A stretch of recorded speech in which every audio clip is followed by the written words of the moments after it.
चीन के नए विदेश मंत्री ने भारत से तनाव कम करने की वकालत शुरू कर दी। उनका एक आर्टिकल सामने आया जिसमें उन्होंने चीन और भारत के रिश्ते सुधारने की बात की थी और संकेत दिया था कि चीन चाहता है कि भारत के साथ उसका रिश्ता सुधरे। चिनगांग वांग यी की जगह नए विदेश मंत्री बने हैं और पद संभालने से कुछ ही दिन पहले उन्होंने ये आर्टिकल लिखा था जिसमें चिनगांग ने कहा था कि दोनों पक्ष एलएसी पर स्थिति को सामान्य करना चाहते हैं और अपनी सीमाओं की शांति से रक्षा करने के पक्ष में हैं।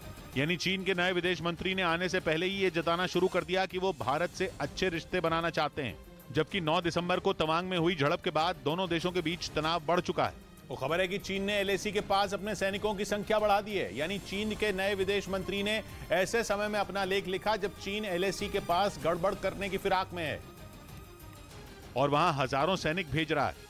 सूत्र बता रहे हैं कि चीन ने कुछ ही दिन पहले एलएसी के पास 4,500 सैनिक भेजे हैं जो एलएसी से केवल 200 किलोमीटर दूर बैठे हैं और ये सब चीन के पूर्व विदेश मंत्री वांग यी की जानकारी में हुआ। जबकि दूसरी ओर चीन के विदेश मंत्री का पद संभालने की तैयारी कर रहे चिनगांग शांति संदेश देने वाला आर्टिकल लिख रहे थे। यानी चीन के नए विदेश मंत्री की बात पर भरोसा करना बड़ी गलती हो सकता है। इस बीच बीएसएफ ने पाकिस्तान की ड्रोन वाली साजिश को एक बार फिर नाकाम कर दिया। बीएसएफ के जवानों ने पंजाब के गुरदासपुर बॉर्डर के पास एक पाकिस्तानी ड्रोन को मार गिराया जिसमें 1 किलो हेरोइन मिली। बताया गया कि पाकिस्तानी ड्रोन भारतीय सीमा में 2 किलोमीटर तक घुस आया था। सर्च के दौरान बीएसएफ के जवानों ने पाकिस्तानी ड्रोन को देखते ही उस पर ताबड़तोड़ फायरिंग शुरू कर दी और उसे मार गिराया। उधर दुनिया के अलग अलग देशों की आर्थिक स्थिति पर नजर रखने वाली संस्था आईएमएफ ने संकेत दिए कि अमेरिका और चीन में मंदी आने वाली है। आईएमएफ प्रमुख ने एक कार्यक्रम में बयान दिया कि आर्थिक लिहाज से 2023 कठिन रहने वाला है क्योंकि दुनिया की 3 बड़ी अर्थव्यवस्थाएं मंदी की ओर बढ़ रही हैं। दुनिया के अलग अलग देशों की आर्थिक स्थिति पर नजर रखने वाली संस्था आईएमएफ की प्रमुख ने बयान दिया कि नया साल 2022 की तुलना में कठिन होने जा रहा है क्योंकि अमेरिका, चीन और यूरोपियन यूनियन की आर्थिक हालत खराब हो रही है। आईएमएफ प्रमुख ने यूक्रेन जंग, बढ़ती महंगाई दर और कोरोना को इसकी सबसे बड़ी वजह माना और दुनिया को आने वाली मंदी के लिए तैयार रहने को कहा। इस बीच पश्चिमी मीडिया का दावा है कि नए साल के मौके पर दिए गए भाषण में पुतिन ने दुनिया को धोखा दिया।